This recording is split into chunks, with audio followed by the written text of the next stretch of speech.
પોરબંદરમાં મિશ્ર ઋતુના કારણે ઘરે ઘરે માંદગીના ખાટલા, હોસ્પિટલોમાં દર્દીઓની લાંબી કતારો જોવા મળે છે, ત્યારે જાણીતા એમડીએ આ અંગે કેટલીક મહત્વની માહિતી આપી હતી.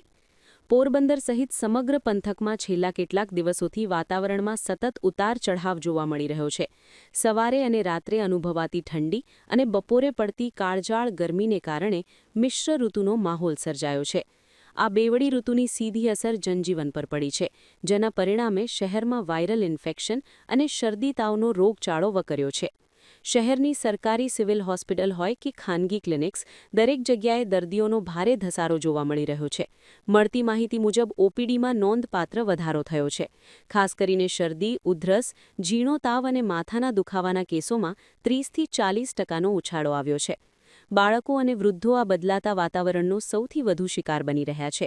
આથી પોરબંદરના જાણીતા એમડી ડોક્ટર સિદ્ધાર્થસિંહ જાડેજા દ્વારા પોરબંદર ટાઈમ્સના દર્શકોને ઉપયોગી માહિતી આપવામાં આવી છે.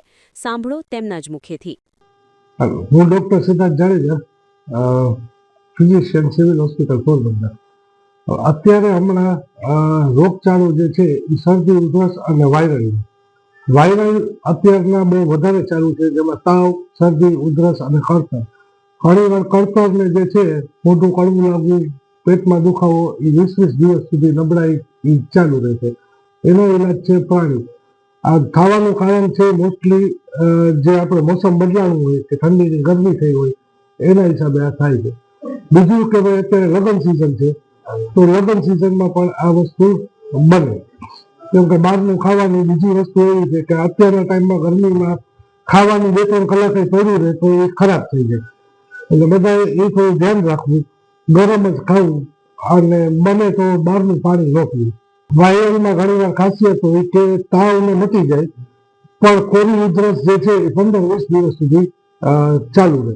એની માટે થોડોક ભેગો નાશ લેવો, ગરમ પાણીના મીઠું હળદર નાખીને કોગળા કરવા, એ બધું કરવું પડે. થોડોક દેશી ઇલાજ કરવો પડે સાથે સાથે. તરબૂચ ખાવા પછી આમ તો ન હોય, પણ ઘણી વાર અત્યારે દવાવાળા તરબૂચ ને હોય તો એનાથી કેવું છે કે ગળું પકડાઈ જાય ને તકલીફ પડે છે ઘણાને. એટલે એ થોડુંક ધ્યાન રાખવું પડે. પણ એ તો ખબર ન પડે કે દવાવાળા કયા છે ને દવાવાળા કયા નથી. ખાવામાં અત્યારે ઠંડુ નહીં અને બહારનું નહીં. બહારનું પણ મેઇન છે એ પાણી અને ચટણી, એમાં થોડુંક ધ્યાન રાખવું. પાણીમાં ભેગું પાણી લગતી બધી આઈટમ આવી જાય. છાશ છે કે બહાર લગ્નમાં છાશ કે ક્યાંક પીએ છે તો એ ન પીએ.